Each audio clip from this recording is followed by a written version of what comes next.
कुछ भी खाने के बाद यदि आपको दांतों में ठंडा या गर्म लगता है, झंझनाहट महसूस होती है, तो ये एक गंभीर समस्या हो सकती है।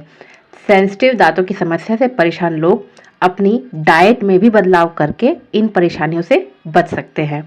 Hello and very good evening to all beautiful and lovely audience. मैं डॉक्टर अंकिता फाल्के मेडिडेंट एजुफेक्ट से आप सभी का वेलकम करती हूँ। अब दांतों की समस्याओं से जुड़े हुए बहुत सारे अलग अलग वीडियोस को मैं पहले भी लेकर आ चुकी हूँ और आज का मैं सेंसिटिविटी से लेके हुए एक टॉपिक लेकर आई हूँ जिसके बारे में हम पूरा विवरण देने वाले हैं। तो अगर आपको ये जानकारियाँ अच्छी लगती हैं तो चैनल को लाइक, शेयर, सब्सक्राइब कर सकते हैं। Thank you. तो ठंडे खाद्य पदार्थ या पेय पदार्थ का सेवन करने के बाद दांतों में झंझनाहट होना एक आम समस्या है। इसे टूथ सेंसिटिविटी या डेंटिन हाइपर सेंसिटिविटी कहा जाता है। ये ठंडा, गर्म या शर्करा युक्त यानी मीठे पदार्थों को खाने के बाद दांतों में होने वाला दर्द होता है और ये हल्का और गंभीर भी हो सकता है। लाखों लोग इस प्रकार की सेंसिटिविटी की समस्या से रोज ही जूझते हैं। आइए हल्के में इसको समझते हैं। हमारा दांत 3 परतों से बना हुआ होता है, डेंटिन, इनेमल और पल्प, यानी कि जहाँ पे डेंटल नसें और ब्लड सप्लाई, पोषण कहना चाहिए कि दांतों को मिलता रहता है। ऊपर की लेयर इनेमल और डेंटिन के डैमेज के बाद पल्प तक अगर पहुँचता है तो उसके गंभीर परिणाम निकलते हैं और ये समस्या गंभीर हो चुकी रहती है।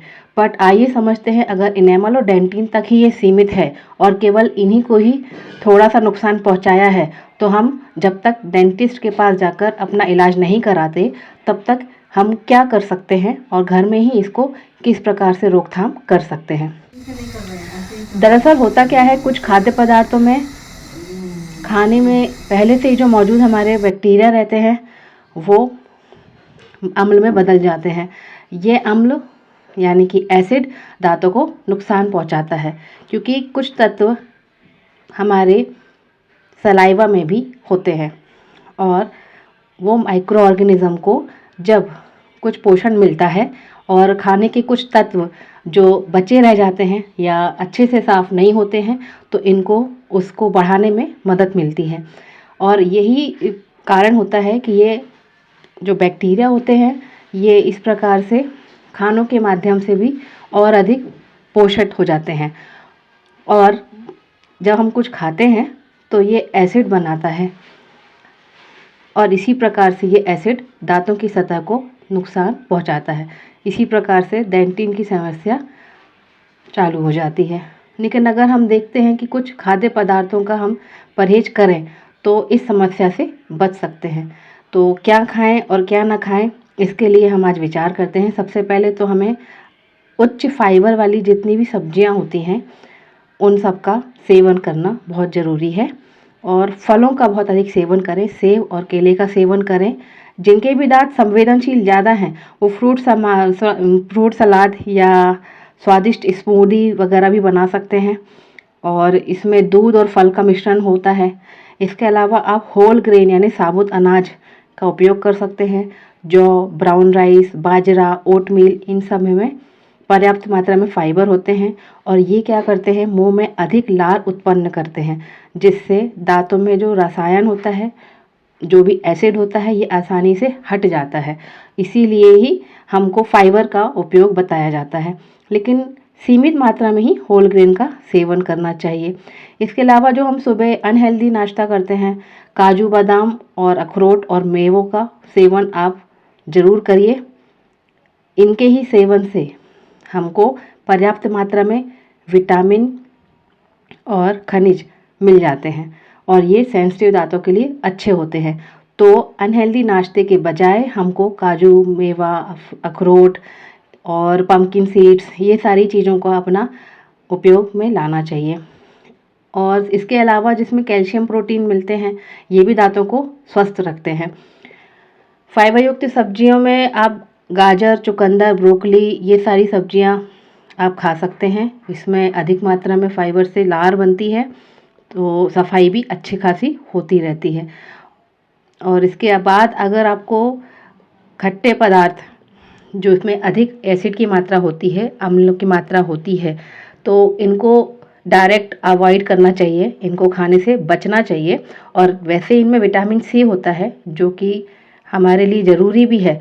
तो इसमें हम ये कर सकते हैं कि संतरा, अंगूर, नींबू, अनानास, ये खट्टे फल, इनका आप जूस वगैरह बना सकते हैं। इनको आप स्ट्रॉ की मदद से आप अगर लेते हैं और उसके बाद आप कुल्ला कर लें। जब भी हम कोई खट्टे पदार्थों का उपयोग कर रहे हैं तो हम कुल्ला साथ में करते जाएं। तो ऐसी जो चीज़ें, जो मिठास है, मीठी चीज़ें हैं, कैंडी है जिसमें शुगर की मात्रा अधिक होती है, इसको खाने के बाद बैक्टीरिया तेज़ी से पनपते हैं किसी प्रकार की मीठी चीज़ों को खाने से। और ख़ासकर जो कार्बोहाइड्रेट आलू वाली चीज़ें हैं, है ना, बर्गर है, मैदा, ये सब चीज़ें जो होती हैं, फास्ट फूड, इन सब में भी आप एक मान कर चलिए कि शुगर की मात्रा अधिक है। कार्बोहाइड्रेट भी शुगर ही बनाती है और लास्ट में शुगर जो है वो एसिड में कन्वर्ट होती है।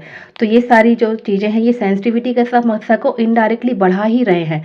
तो आपको इन सब का सेवन जो है नियमित और बहुत लिमिट में करना चाहिए, और अवॉइड ही करें तो ज़्यादा अच्छा है। और नहीं तो आप कुल्ला करते रहें।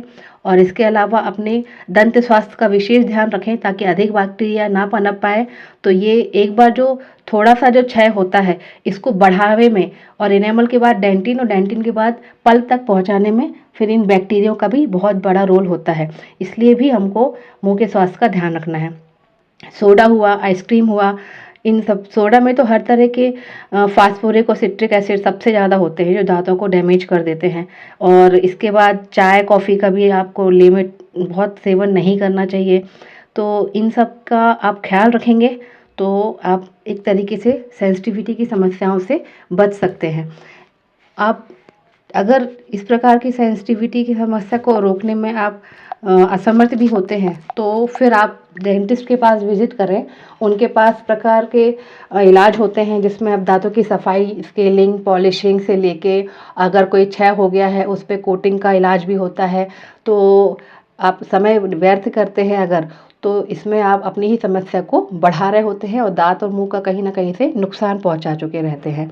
तो आगे आप डेंटिन सेंसिटिविटी से जुड़ी और भी कोई जानकारियाँ पाना चाहते हैं तो अगले वीडियोज़ में आप पूछ सकते हैं। और तब तक के लिए थैंक यू।